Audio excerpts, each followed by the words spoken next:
Kung bago ka lang dito sa NTPH, maaari bang makahingi ng isang like at subscribe? At huwag kalimutan pindutin ang notification bell para ma-notify kapag may ganito tayong upload. Salamat kabayan! Magandang umaga sa inyong lahat. Biyernes na po at ito po ang pinaka mainit na mga pangyayari na ating pag-uusapan sa ating The Spokes Hour. Now, ano ba hong mainit ngayon? Abay, napabalita na apat ng West ng ICC ang napasama sa freeze order ng ating bansang Amerika sang-ayon nga doon sa executive order ni President Trump na nagsasabi na lahat ng tao na makikipagtulungan kasama na lahat ng opisyales ng ICC na nakipagtulungan laban sa mga kaalyado ng Amerika gaya ng Israel at syempre kasama na rin ng Pilipinas ay magkakaroon ng freeze sa lahat ng kanilang ari-arian bukod pa dun sa hindi sila po pwedeng makapasok ng Amerika. Now, kapag ikaw kasi na-freeze, ibig sabihin yung mga bank accounts mo, maski wala kang bank account sa Amerika, po pwedeng hindi ka na makagamit ng SWIFT. No? Ibig sabihin, hindi mo na magagamit yung American system sa pagpapalipat ng pondo. No? Ipit ka pa rin kasi lalo na kung ikaw ay empleyado ng ICC, dumadaan yan sa SWIFT, no, sa ayaw at sa gusto mo kasi nga yung mga contribution ng mga member countries ay dumadaan sa pamamagitan ng SWIFT, no.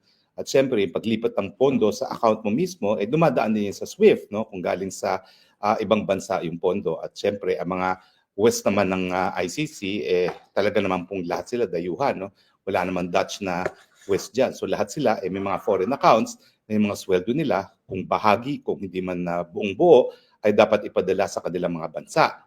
So ngayon po, lahat yan ay frozen. At isa dun sa apat na West o maestrado na na-freeze ang account ay isa sa West ni Tatay Digong. Kung di po ako nagkakamali, ito po yung European na West. Sandali po, iti-check natin, no?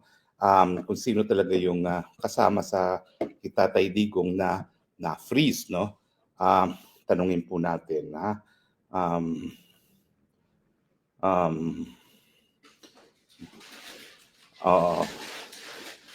Ayan. Tanungin po natin kung sino, ha. Sorry, ha, dapat tinanong ko nito kanina pa pero nakalimutan ko pong tanungin, no. But anyway, ang ating pag-uusapan po mukhang nag-backfire itong plano, hindi po mukha. Sigurado ako na nag-backfire itong ginawa ni Marcos Jr. na ipakidnap si Tatay Digong at ipadala dyan sa ICC. Bakit ko naman nasabi yon? Okay? Well, unang-una po kasi, ang nangyari dito ay ito po ang ano pala ang na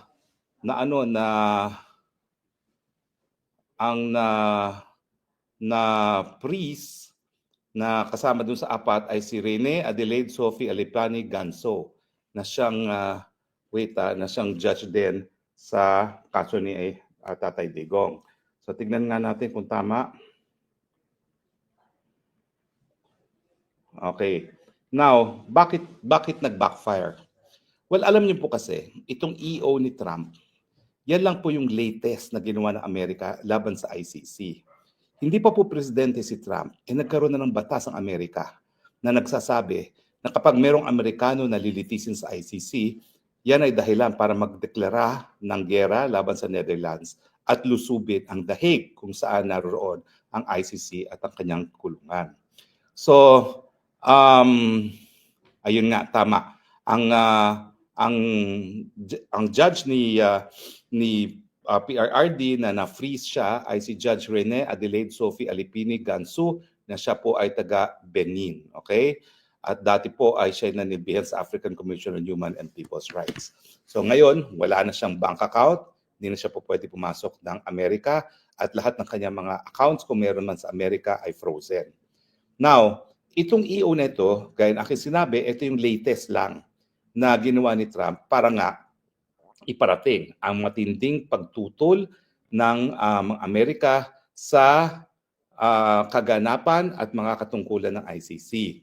Nung kasi pinag-uusapan yung ICC Rome Statute, sinasabi ng mga Amerikano na teka muna, ang ating batas sa buong mundo ay nagsasabi na hindi po pwede maging kriminal ang isang bagay na walang batas na nagsasabi na isang gawain ay kriminal. At syempre, pag ikaw ay humihingi ng batas, yan ay batas na lokal, hindi yan batas na international. So ang paninindigan ng mga Amerikano, lalong-lalo na kung kriminal ang pananagutan, hindi po pwedeng magkaroon ng krimen kung walang batas na nagsasabi na yung akto ay kriminal. Nullum crimen nulla poena sine lege ang tawag dyan sa Latin. Now, paano magkakaroon ngayon ng krimen sa international law samantalang wala namang kongreso na bumuo ng batas? Now, ang ginawa namang remedyo dyan ay yung batas na nagsasabi na may mga kriminal na bagay-bagay na po pwedeng litisin ng ICC ay pinadaan sa pamamagitan ng tratado. At yun nga po yung Rome Statute of the ICC. Now, mula nung nagtutulo Amerika dyan, talagang lininaw na Amerika na marami siyang alinlangan dyan. Bukod doon sa kawalan ng batas na binuo ng soberenyang mga bansa para parusahan ng mga gawaing dapat ay kriminal, sinasabi rin ng Amerika na makapangyarihan ng prosecutor. Sa Amerika, halal ang attorneys, yung mga attorney generals no, ng iba't ibang estado, kaya nagkakaroon ng pananagutan. Pero ang sabi ng mga Amerikano, itong prosecutor nito po pwedeng kasuhan ng isang nakaupong presidente at hindi immune from prosecution ng presidente ngayon, and yet walang pananagutan kasi siya ay halal lamang na mga miyembro ng estado, hindi ng taong bayan. So kaya nga binuo nila yung pre-trial chamber para makonvince yung mga Amerikano na lahat naman ang gagawin ng pre-trial chamber, kailangan ng prosecutor ay kailangan bigyan ng basbas ng pre-trial chamber. Pero hindi pa rin satisfied ang mga Amerikano dyan dahil alam nila na sila lang ang bansa na mayroong mga sundalo sa lahat ng parte ng daigdig na mayroong kaguluhan, and chances are ang malilitis ng ICC ay yung kanilang kasundaluhan. Kaya nga bumuo sila ng batas na nagsasabi na kapag mayroong Amerikanong linitis ang ICC, sa panadahilan yan para lusubin ng mga Amerikano ang ICC. Yan po yung konteksto kung bakit naman itong si Marcos Jr. ay nagdesisyon pa na ipadala sa ICC si Tatay Digong. Hindi ba niya naisip na kung mga Amerikano at hindi lang si Trump ay merong batas na nagsasabi na dahilan para lusubin ang dahig kapag merong Amerikanong nalitis dyan sa ICC na yan, di ba niya naintindihan na kapag siya gumawa ng kahit anong bagay para itaguyod ang gawain ng ICC, yan ay makukonsiderang banta sa seguridad ng mga Amerikano. Kasi kapag ikaw ay nakipagtulungan sa ICC, ibig sabihin yan, ini-endorso mo yung gawain ng ICC at in other words, kinukontra mo yung sinasabi ng mga Amerikano na illegal yung gawain ng ICC. Ito'y labag sa soberenya dahil at labag sa karapatang pantao dahil wala naman lokal na batas na nagpaparusa doon sa mga krimen na linilitis ng ICC. So akala siguro ni Marcos Jr., palibasa, hindi naman involved ang Amerika sa pagkikidnap kay Tatay Digong at pagpapadala sa ICC, hindi makakaapekto dun sa kanyang sipsep kay Trump yung gawain niyang pangingidnap kay Tatay Digong dito nga sa ICC sa dahig. Dapat naisip niya na kung ang mga Amerikano at hindi lang si Trump ay magkakaroon ng batas na lulusubin ang dahig kapag merong Amerikanong linitis, siguro naman dapat naisip niya na kapag siya nakipagtulungan sa ICC, hindi rin siya makakasipsip kay Trump. At ngayon, yan ang nangyayari. Kahit anong higop sa puwet ni Trump, ng ating ambassador na si Babes Romualdez sa Amerika, na makipagkita sana si President Trump kay Junior sa Pilipinas o di naman kaya sa Amerika, hindi nagtagumpay. Kanina lang, narinig ko yung broadcast ni Maharlika. Alam niyo naman si Maharlika, maraming puting ahas yan. Hindi nagkakamali yan. Abay, nagwawala na naman ng Lisa Marcos dahil hindi nga nakakuha ng appointment. Paano ka makakakuha ng appointment? Siguro, meron kang sinisinghut nung nagdesisyon ka na ipakidnap na hindi mo nalaman na kapag ang Amerika may batas na lulusubin ang kahit sino makipagtulungan sa ICC, lulusubin ang dahig kapag naglitis ang ICC ng kahit sinong Amerikano, siguro dapat naisip niya kung ikay nasa tamang pag-iisip na kapag ikaw ay gumawa ng kahit anong bagay na magbibigay lehitimo sa mga aksyon ng ICC gaya ng pangingidnap at pagpapadala kay Presidente Duterte sa ICC para litisin, bad shot ka sa Amerika. Lisa, ha? Hindi lang ikaw ang pwedeng mag-bad shot. Kung si VP Sara ay bad shot sa iyo yan, bad shot ka naman at asawa mo kay President Trump. Dahil ikaw, binigyan mo ng lehitimo ang mga gawain ng ICC. Yan ang instance na dapat kasi bago gumalaw, maski na sa mga kalaban, isipin kung ito'y makakabuti o makakasama sa iyo rin. Kahit anong higop mo ngayon sa puwet ng kani-kaninong puwet, Hindi magpapakita sa iyo si Trump dahil nasa kasagsagan nga tayo ngayon ng kasaysayan ng Amerika na talagang gusto na niyang mabuwag ang ICC. At yung ginawa mo, binigyan mo ng lehitimo. Bakit? Kasi kung wala yung kaso ni Trump, talaga naman pinag-uusapan na ang pagbubuwag sa ICC. Nung huling Assembly of State Parties, talagang bibitiw na ang mga bansa dahil sayang lang ang pera na kinocontribute dahil wala namang linilitis sa kasong ICC. Maraming warrant of arrest, hindi naman mahuli. Paano ka maglilitis kung hindi mo naman nahuhuli mga akusado, di ba? O ayan ngayon, ang iyong kapalaran. Akala mo nawalan ka ng kalaban sa politika sa Pilipinas. Pero nawalan ka nga ng kalaban ng Presidente Duterte, nawalan ka rin ng rest back galing sa Amerika. Ano ba mas importante? Mawala yung sa tingin mong kalaban sa politika na nananahimik naman dahil 80 anyos na at gusto nila magpahinga at mag-mayor-mayor dyan sa kanyang siyudad ng Davao, or mawala ang pinakamalaki mong rest back?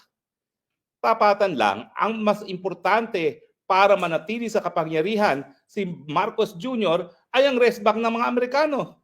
Di ba sa kasaysayan naman natin talaga namang ganyan? Kahit ganong kabulok ng presidente, habang hindi nag-withdraw ng support ng Amerikano, nananatili sa kapangyarihan. Kaya ngayong ama ni Junior, si Senior, o di ba, for the longest time, hindi binitawan ni President Reagan. Pero nung talagang kasukasukan na ang mga pangyayari sa Pilipinas, binitawan and goodbye, Marcos Senior. O ngayon, hindi ka makakuha maski appointment dahil nga ang mensahe sa'yo, ay naku, bakit kita kakaibiganin? Samantalang kinontra mo yung isa sa pinaka-importanting initiatives ni President Trump sa larangan ng foreign policy, at ito nga yung pagtutol kung hindi sa pagbuwag sa ICC. So kahit anong bayad mo sa mga law firms, dahil ang sabi ni Maharlika ay nagbayad daw sa mga law firms, no? Para makakuha ng appointment kita, Tatay Digong, hindi ka pagbibigyan dahil ang tingin niya ngayon sa'yo, kalaban. Kinontra mo yung pulisiya ni Trump laban sa ICC dahil ikaw pa ang nag-surrender kita, Tatay Digong, sa ICC. Bukod pa yan, doon sa katotohanan na ang sinurrender mo, personal na kaibigan ni Trump. Kung kayo naman talaga ay nasa tamang pag-iisip, kung kayo talaga ay hindi naman high, dapat na-realize nyo. Puputok at puputok sa inyong mga muka itong desisyon na kidnapin si Tatay Digong papunta ng Hague para litisin ng ICC. Hallelujah, God is good. Ang iyong pananatili sa kapangyarihan, Marcos Jr., ay nakasalalay rin sa suporta ng Amerika na sa ngayon, wala kang aasahan. Kahit ano pang sabihin mo na nandiyan ang China, lulusob, wala ka pa rin aasahan. Dahil nga sa Ukraine, lalo pang nagalit si Trump nung binomba ng Ukraine, yung mga eroplano ng Russia. Bakit? Kasi nga pinalala ang awayen, ang gera kesa pinahupa. So wag kang umasa na trigger happy itong si Trump. Hindi. Pagod na si Trump pagbayad ng gera ng ibang tao. Kaya nga itong darating na NATO summit dito sa Dahig, pababayarin niya ang mga Europeans. 5% of your GDP dapat ilaan sa defense. Nang sa ganun, hindi Amerikano nagbabayad sa inyong seguridad. Okay? Well, magkukomenta lang po ako dito sa isang vlogger na taga The Hague, no, na nagsabi na napakaliit na bagay naman yung mga nangyari. Well, ang nangyari po kasi, talagang pinigil po kami ni Maharlika na magbangag-bangag. Hindi po namin pinangalanan kung sino yon. Pero nagsalita kami. Kasi nga ang mensahe namin, kami ni Maharlika, parehong gusto nang ikulong ng Marcos Jr. administration dahil nga sa aming mga pananalita. Gusto nila kaming patahimikin. At ako naman, matagal na ako nagturo ng batas, matagal na akong nagsusulong ng karapatang pantao. Ako po, talaga sa mulat-mula at tignan niyo po ang aking track record. Pinanindigan ko po ang karapatan ng malayang pananalita. Iisa-isahin ko po. Yung isang kaso na pinakulong ni Speaker Nograles dahil dun sa kanyang burlesking incident, pinakulong dahil sa libel, dinala ko sa UN, nanalo kami at ang desisyon ng UN, labag sa kalayaan ng malayang pananalita ang criminal libel at dapat yan ay ma-repeal dahil yan ay salungat sa obligasyon ng Pilipinas na itaguyod ang karapatan ng malayang pananalita. Yung panahon na si GMA ay nagproklama ng State of National Emergency nagkaroon kami ng deklarasyon sa Korte Suprema, illegal yan dahil yung kanyang EO na nagsasabi na ang pulis ay tinatawagan para labanan ang mga akto ng terorismo, yan ay po pwedeng gamitin para supilin kasama na ang karapatan ng malayang pananalita at kasama na yung mapayapang pagtipon-tipon para ilabas ang galit nila sa gobyerno. Yung sandamukal na periodista na aking nadepensahan sa mga libel cases, nangunguna na dyan, si Nines Cacho Olivares na founder ng Tribune at dati sa Inquirer. Ang aking attorney's fees doon, Nines, ang attorney's fees mo, huwag kang titigil pumula sa mga taong gobyernong palpak. O, yung founder po ng Malaya newspaper, kliyente ko rin po yan. Bagamat ang sinasabi niya, kada libel case, isang medalya sa mga mamamahayag, dinipensahan din po yan natin at hindi po yan na-convict. Nung panahon na si First Gentleman na Arroyo ay nagsampa ng sangkatutak na libel cases sa mga periodista, dinimanda po namin siya for abuse of right. May karapatan siya magdemanda pero inabuso. At sabi ng Korte Suprema, nanalo kami. Yan po daw ay sapat na cause of action para idemanda ang First Gentleman na hanggang ngayon po nakabinbin pa rin yung kasong yan. No? So, yung Maguindanao Massacre, yung pagpatay sa mga napakadaming mga mamamahayag, kaya naman po kami naglitis dyan na pro bono as private prosecutor kasi pagpatay sa mamamahayag ay the ultimate form of censorship. Ang sa akin lang, alam ko mga bata kayo, nais niyong sumikat. At in fact, aminado naman kayo, sumikat kayo dahil kay Tatay Digong at sa pagiging vloggers. Pero dapat maintindihan nyo kung gaano kaimportante itong malayang pananalita dahil vloggers kayo. Para sabihin yung napaka-petty, yung pagsusupil sa karapatan ng malayang pananalita, wala kayong karapatan mag-vlog. Kung kayo hindi nyo naiintindihan kung bakit importante na makapag-vlog ka.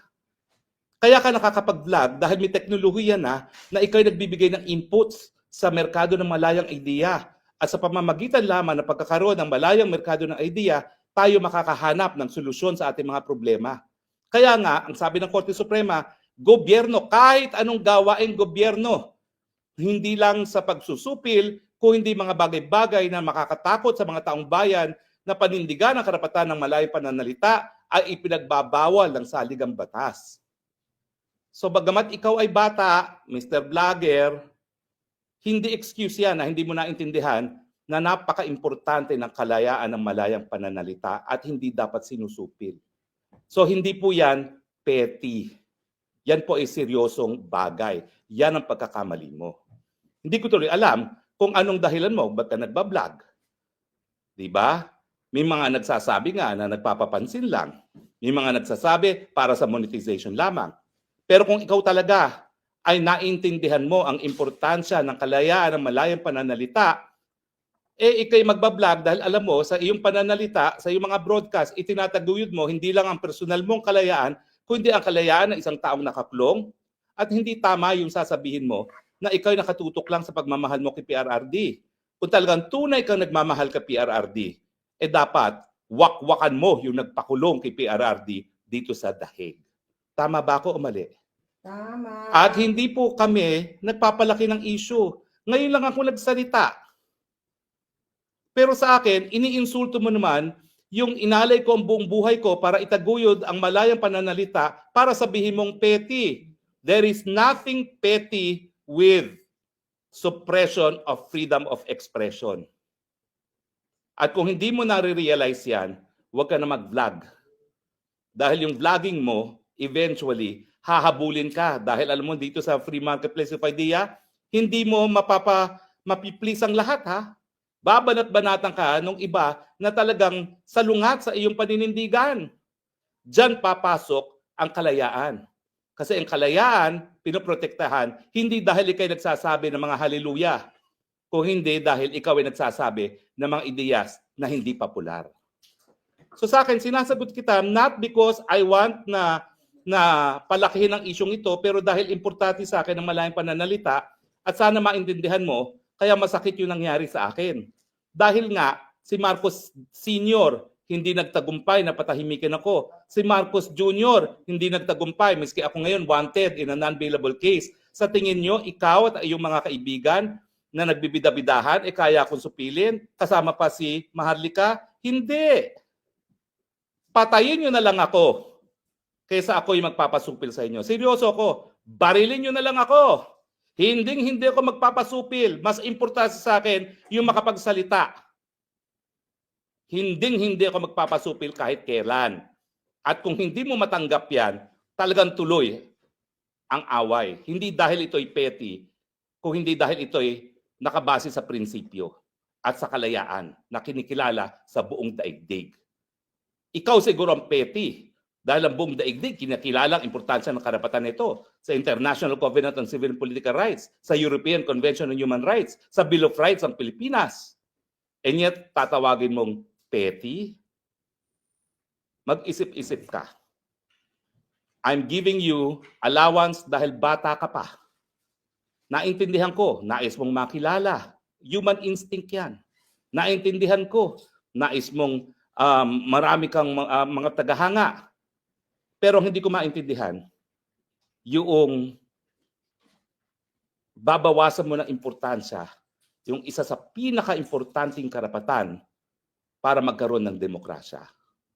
For your own education, this is where I say the line is here.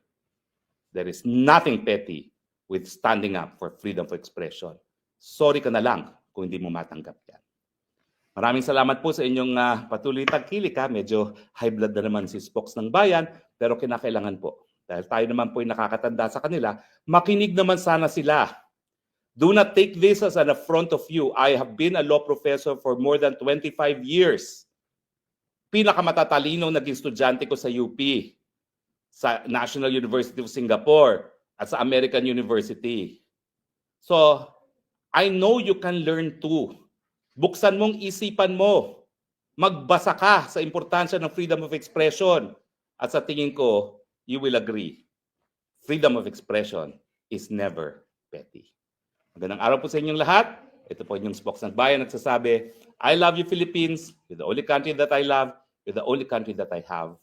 God bless the Philippines. Bye!